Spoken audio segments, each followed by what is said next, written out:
It's about 4 p.m. here on Saturday, February 8th, 2025. It got up to like 80, 85 today.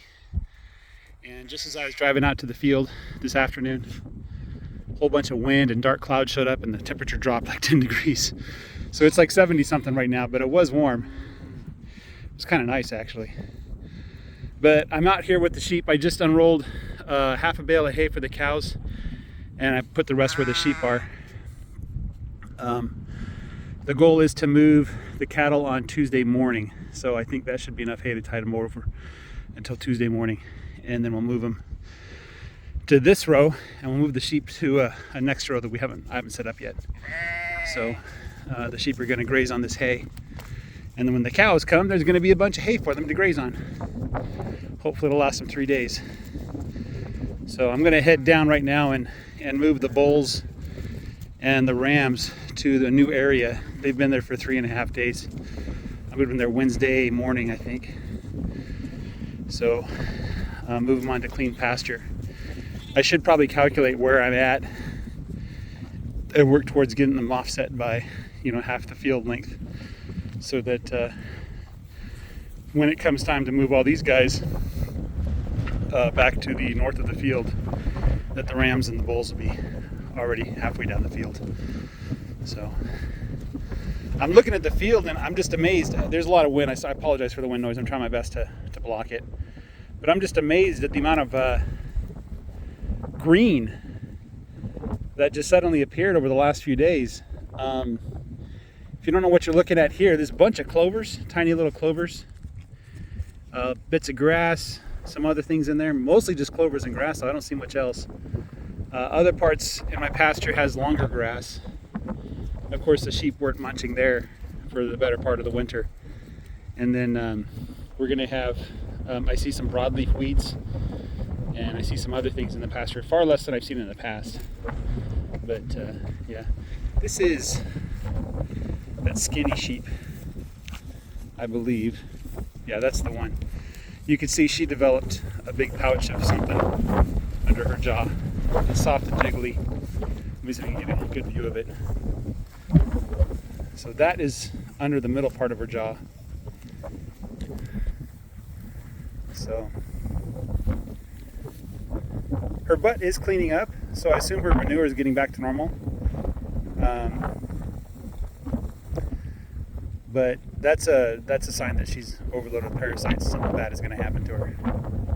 So somebody made the comment that, hey, all your sheep look good except for that one. Yeah, and here's the thing, like, if I took the sheep to the market, nobody would want to buy it, I wouldn't even want to give it away. Probably the humane thing to do is put it down, just let her go. But I've seen sheep recover, not from this, but I've seen sheep recover from things similar to this. Oftentimes they don't, but sometimes they do. But it's kind of a learning thing too, because I get to see what happens when sheep aren't doing well. Like if you remember back several months ago, I had a lamb that had arthritis, and sheep farmers tend to just let those animals go right away. They don't mess with it. But it has been reported that some of the sheep do recover from it, so I gave him a chance, but he didn't recover from it. So I think eventually I did put him down when it was clear that he's not going to recover. He might have put himself down too. But yeah, this is what the sheep should look like. So this sheep here, I think she has 2 lambs on her. And you can see that she's lost a little bit of weight. She's not fat anymore. You can see the ridge on her back and the hip bones a little bit there. But her belly's full, right? And she's eating as much as she can. She looks like a really good sheep. I wish she had more fat, but when you're a sheep feeding 2 lambs and they grow as quick as they do, that's a lot of nutrition that you have to give to your lambs. So it's hard raising 2 lambs. So, and let's see what else we got here. Yeah, these white ones, most of them I bought them last year. Most of them are almost a year old now. So they'll be bred here in a couple months. These are the 2 bottle lambs that are following me around. That's Dongy right there. She's purebred St. Croix. She is not very big. But this guy's half Dorp or whatever. Let me see if I can find his mom actually. and half St. Croix. Let me see if we can find the mom. Would the mom would have a torn left ear. That's her right there, isn't it? Yeah, that's the mom right there. So she was attacked by a dog when the lamb was born, and hopefully that won't happen again. So she doesn't know, but she's right next to her lamb. But she had a big bag.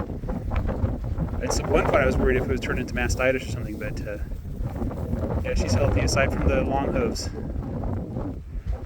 So, yeah. Rami, that's your mama. I do need to trim her feet though. She would appreciate having her feet trimmed. She's not gonna let me catch her though. And if I excite the sheep, they'll start jumping the wires. Oh, what was that? Did you knock over that sheep?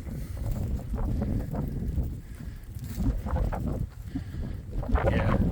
Anyway, so apologize about the wind noise. You guys have a great day. Take care. Bye-bye.